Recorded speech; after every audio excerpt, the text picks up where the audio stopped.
தமிழகத்தில் பல்வேறு இடங்களில் மழைநீர் வீடுகளிலும் சாலைகளிலும் தேங்கியதால் பொதுமக்களின் இயல்பு வாழ்க்கை பாதிப்படைந்துள்ளது. அந்த வகையில் தருமபுரி மாவட்டம் அரூர் அருகே லிங்காபுரம் ஏரி நிரம்பி உபரி நீர் செல்லும் கால்வாய் அடைக்கப்பட்டதால் விவசாய நிலங்கள் மற்றும் வீடுகளை தண்ணீர் சூழ்ந்ததால் பொதுமக்கள் அவதிக்குள்ளாகினர். மேலும் உபரி நீர் வெளியேறுகின்ற கால்வாய் பகுதியை மீன்கள் வெளியேறும் என்பதற்காக குத்தகைக்காரர்கள் அடைத்திருப்பதாகவும் நரசன் ஏரிக்கு செல்கின்ற கால்வாயை ஆக்கிரமிப்பில் இருந்து அகற்றி சீர் செய்து தண்ணீர் வெளியேற நடவடிக்கை எடுக்க வேண்டும் என பொதுமக்கள் வலியுறுத்தியுள்ளனர். தொடர்ந்து அரியலூர் மாவட்டத்தில் கடந்த 2 தினங்களாக பெய்த கனமழை காரணமாக ஸ்ரீ புரந்தான் கிராமத்தில் சுமார் 200 ஏக்கருக்கு மேல் பயிரிடப்பட்ட நெற்பயிர்கள் வெள்ளத்தில் மூழ்கியதால் விவசாயிகள் வேதனையடைந்துள்ளனர். இதேபோல் தூத்துக்குடி மாவட்டம் ஏரல் தாமிரபரணி ஆற்றில் ஏற்பட்ட வெள்ளப்பெருக்கால் தரைமட்ட பாலம் மூழ்கடிக்கப்பட்டது. இதனால் போக்குவரத்து பாதிப்பு ஏற்பட்டதால் பொதுமக்களும் வாகன ஓட்டிகளும் கடும் சிரமத்திற்கு உள்ளாகினர். மேலும் தாமிரபரணி ஆற்றில் ஏற்பட்ட வெள்ளப்பெருக்கு காரணமாக ஸ்ரீ வைகுண்டம் அருகே உள்ள ஆழ்வார் திருநகரி பகுதியில் தாழ்வான பகுதிகளில் மழைநீர் ஊருக்குள் புகுந்தது. இதனால் அந்த பகுதியில் வசிக்கும் மக்கள் மிகுந்த சிரமத்திற்கு ஆளாகி வருகின்றனர். மேலும் திருவண்ணாமலை மாவட்டம் வந்தவாசி அருகே பொன்னூர் ஏரி மதகு அருகே ஓட்டை ஏற்பட்டு நீர் வெளியேறி வயல்களில் புகுந்தது. இந்நிலையில் பொதுப்பணித்துறை மக்கள் சேர்ந்து ஓட்டையை அடைத்ததால் அசம்பாவிதம் தவிர்க்கப்பட்டது. தூத்துக்குடி மாவட்டம் கயத்தாறு மற்றும் அதன் சுற்றுவட்டார பகுதிகளில் நேற்று முதல் விடிய பெய்த கனமழையின் காரணமாக இப்பகுதியில் ஓடும் உப்பாற்றில் மழைநீர் பெருக்கெடுத்து ஓடியது. இதில் மனோஜ்குமார் என்ற இளைஞர் காரில் சென்று கொண்டிருந்த போது வெள்ளத்தில் அடித்துச் செல்லப்பட்டார். இந்நிலையில் உடனடியாக அங்கு வந்த இளைஞர்கள் JCB வாகனம் மூலம் அவரை பத்திரமாக மீட்டனர். இதனால் அப்பகுதியில் பரபரப்பு ஏற்பட்டது. தமிழகத்தில் பல்வேறு இடங்களில் கார்த்திகை தீப திருவிழாவினை முன்னிட்டு பல்வேறு கோயில்களில் கார்த்திகை தீபம் ஏற்றப்பட்ட நிலையில் ஏராளமான பக்தர்கள் கலந்து கொண்டு சுவாமி தரிசனம் செய்தனர். அந்த வகையில் திருச்சி மலைக்கோட்டை தாயுமானவர் கோயிலில் கார்த்திகை தீபம் ஏற்றப்பட்டது. இதில் ஏராளமான பக்தர்கள் குவிந்து சுவாமி தரிசனம் செய்தனர். தொடர்ந்து தஞ்சாவூர் மாவட்டம் கும்பகோணம் அருகே சக்கராப்பள்ளியில் அமைந்துள்ள சக்கரவாகேஸ்வரர் திருக்கோயிலில் திருக்கார்த்திகையை முன்னிட்டு பஞ்சமூர்த்திகள் திருவீதி உலா நடைபெற்றது. இதில் திரளான பக்தர்கள் கலந்து கொண்டு சுவாமி தரிசனம் செய்தனர். இதேபோல் கோவையில் உள்ள தர்மலிங்கேஸ்வரர் கோயிலில் கார்த்திகை மகா தீபம் ஏற்றப்பட்டது. இந்த நிகழ்வில் 1000க்கும் மேற்பட்ட பக்தர்கள் கலந்து கொண்டு சுவாமி தரிசனம் செய்தனர். மேலும் தென்காசி மாவட்டம் சங்கரன் கோவில் சங்கர நாராயண சுவாமி திருக்கோயிலில் திருக்கார்த்திகை தீப திருவிழாவை முன்னிட்டு சொக்கப்பனை கொளுத்தும் நிகழ்வு நடைபெற்றது. இதில் சங்கரன் கோவில் மட்டுமல்லாமல் அதன் சுற்றுவட்டார பகுதிகளில் இருந்து ஏராளமான பக்தர்கள் கலந்து கொண்டு சுவாமி தரிசனம் செய்தனர். தொடர்ந்து கள்ளக்குறிச்சி மாவட்டம் உளுந்தூர்பேட்டை நகராட்சிக்குட்பட்ட சிவன் கோயிலில் முதல் முறையாக 200 கிலோ நெய் கொண்டு கார்த்திகை திருநாளை முன்னிட்டு மகா தீபம் ஏற்றப்பட்டது. இதில் திரளானோர் கலந்து கொண்டு சுவாமி தரிசனம் செய்தனர். நெல்லை மாவட்டம் விக்ரமசிங்கபுரம் பாபநாசம் சாலையில் ஏற்பட்டுள்ள வெள்ளப்பெருக்கு காரணமாக சாலையில் துண்டிக்கப்பட்ட நிலையில் வாகன ஓட்டிகள் அவதியடைந்து வருகின்றனர். மேலும் தாமிரபரணி நகர் பகுதியில் மழை வெள்ள நீரானது சாலையில் சூழ்ந்தும் வடக்கு கோடை மேலழகியன் கால்வாயில் ஏற்பட்டுள்ள உடைப்பினால் தாமிரபரணி நகர் முதல் திருவள்ளுவர் நகர் குடியிருப்பு பகுதி வரை வெள்ளம் சூழ்ந்துள்ளதால் பொதுமக்கள் கடும் அவதிக்குள்ளாகினர். புதுச்சேரி காரைக்காலை அடுத்துள்ள திருநள்ளாறு சனீஸ்வர பகவான் ஆலயத்தில் தீப திருவிழாவை முன்னிட்டு சொக்கப்பனை கொளுத்தும் நிகழ்ச்சி சிறப்பாக நடைபெற்றது. இதில் திருநள்ளாறு, காரைக்கால் உள்ளிட்ட உள்ளூர் மற்றும் வெளியூர்களில் இருந்து ஏராளமான பக்தர்கள் கலந்து கொண்டு சுவாமி தரிசனம் செய்தனர்.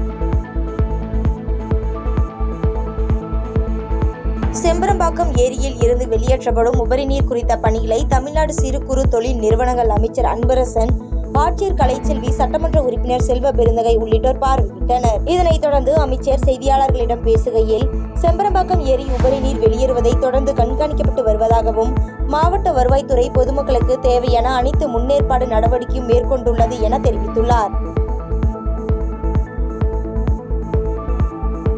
டெல்லியில் பாஜக மாநில தலைவர் அண்ணாமலை செய்தியாளர்களை சந்தித்து பேட்டியளித்தார்.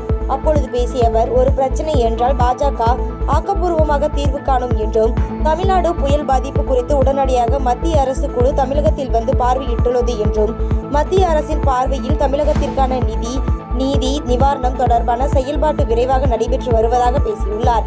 மேலும் பேசிய அவர், டங்ஸ்டன் விவகாரம் தொடர்பாக மத்திய அமைச்சரை சந்தித்து கோரிக்கையை எடுத்துள்ளோம் என்றும் அதற்கு பரிசீலிப்பதாக அவர் உறுதியளித்தார் என தெரிவித்துள்ளார். நாங்கள் எங்க பாட்டுக்கு போய் சொல்லுவோம், இந்த ப்ராஜெக்ட் நீங்க செஞ்சா நல்லா இருக்கும், இந்த ப்ராஜெக்ட் செஞ்சா நல்லா இருக்கும், இங்க ரயில் ரோடு போடுங்க, இதை போடுங்க. மத்திய அரசு ஒரு முடிவு செய்த பிறகு மக்கள்கிட்ட சொல்றதுக்கு முன்னாடி பாரதிய ஜனதா கட்சியில சொன்னாங்க அது தவறா போயிடுச்சு. எப்பொழுதும் நம்முடைய அரசு இந்த தவறை செய்வது கிடையாது. அதனால் இது மத்திய அரசுக்கும் மாநில அரசுக்கும் நடந்த ஒரு லெட்டர் கரஸ்பாண்டன்ஸ். அதிலே இவர்கள் சரியான வேலை செய்யாம போட்டப்பட்டிருக்காங்க.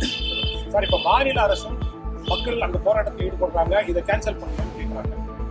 பாரதிய ஜனதா கட்சியினுடைய தலைவரும் அண்ணாமலையான நீங்களும் இது வேண்டாம், மக்கள் இதுல பாதிக்கப்படுவாங்க, வேண்டாம் நீங்களும் சொல்றீங்க. மத்திய அமைச்சர்களையும் பார்த்திருக்கீங்க.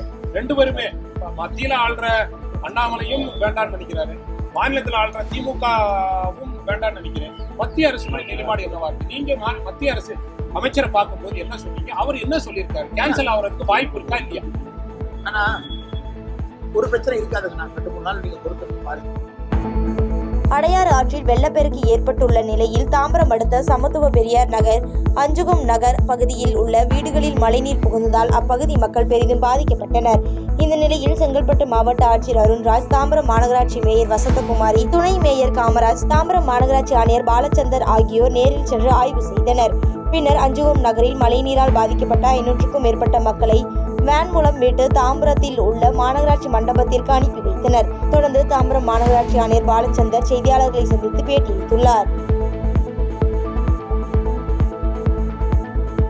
செங்கல்பட்டு மாவட்டம் குன்றத்தூரில் குன்றின் மீது அமைந்துள்ள முருகன் கோவிலில் கார்த்திகை தீப திருவிழாவை முன்னிட்டு முருகனுக்கு சிறப்பு அலங்காரம் மற்றும் பூஜைகள் செய்யப்பட்டு குன்றின் மீது அமைக்கப்பட்டுள்ள தூணின் மீது அகண்ட தீபம் ஏற்றப்பட்டது.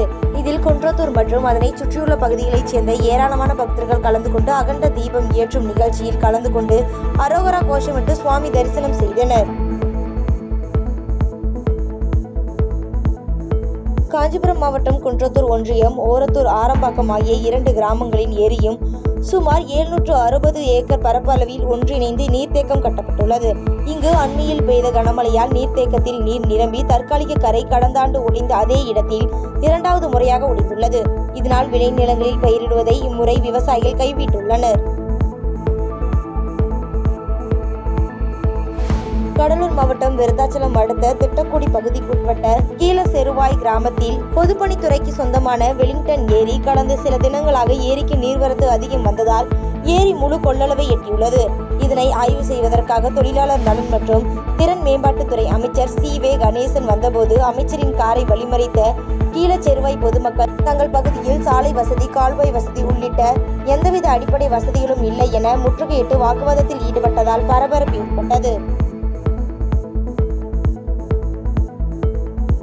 கள்ளக்குறிச்சி மாவட்டம் உளுந்தூர்பேட்டை அருகே உள்ள அரசு ஊராட்சி ஒன்றிய தொடக்கப்பள்ளி தொடர் மழையின் காரணமாக 3 அடி அளவுக்கு பள்ளியின் உள்ளேயும் வெளியேயும் மழைநீரும் கழிவு நீரும் கலந்து தேங்கி நிற்பதால் நோய் தொற்று ஏற்படும் அபாயம் உள்ளது. இதனால் உடனடியாக பள்ளியின் உள்ளே நிற்கும் மழைநீரையும் கழிவு நீரையும் வெளியேற்ற நடவடிக்கை எடுக்க வேண்டும் என்று மாவட்ட நிர்வாகத்திற்கும் பள்ளி கல்வித்துறைக்கும் பெற்றோர்கள் கோரிக்கை விடுத்துள்ளனர். மதுரையில் தொடர் மழையின் காரணமாக மீனாட்சி அம்மன் கோவில் அருகே உள்ள சாலையில் குளம் போல் மழைநீர் தேங்கியுள்ளது. இதனால் பொதுமக்களும் வாகன ஓட்டிகளும் கடும் அவதிக்குள்ளாகினர். செங்கல்பட்டு மாவட்டம் பொழம்பாக்கம் பிரேக்ஸ் இந்தியா நிறுவனம் சார்பில் பெஞ்சல் புயல் மழையில் பாதிக்கப்பட்ட மக்களுக்கு 200 அரிசி பைகள் வழங்கினர். மதுராந்தகம் அடுத்த சித்தாமூர் அருகே உள்ள பொழம்பாக்கம் பிரேக்ஸ் இந்தியா நிறுவனத்தின் சார்பில் பெஞ்சல் மழை புயலால் பாதிக்கப்பட்ட மக்களுக்கு 200 அரிசி பைகள் சித்தாமூர் வட்டார வளர்ச்சி அலுவலர் கே.வி. சீனிவாசனிடம் பிரேக்ஸ் இந்தியா நிறுவனத்தின் VPIVSK ராஜ் வழங்கினார்.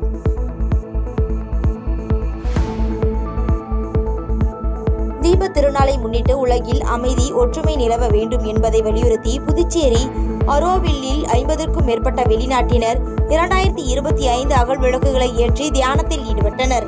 மேலும் தீப வழிபாடு ஆன்மீக ரீதியான ஒரு புதிய அனுபவத்தையும் மனதில் அமைதியான நிலையை ஏற்படுத்தும் என்ற வகையில் 2025 அகல் விளக்குகள் ஏற்றி வழிபாடு நிகழ்ச்சி நடைபெற்றது.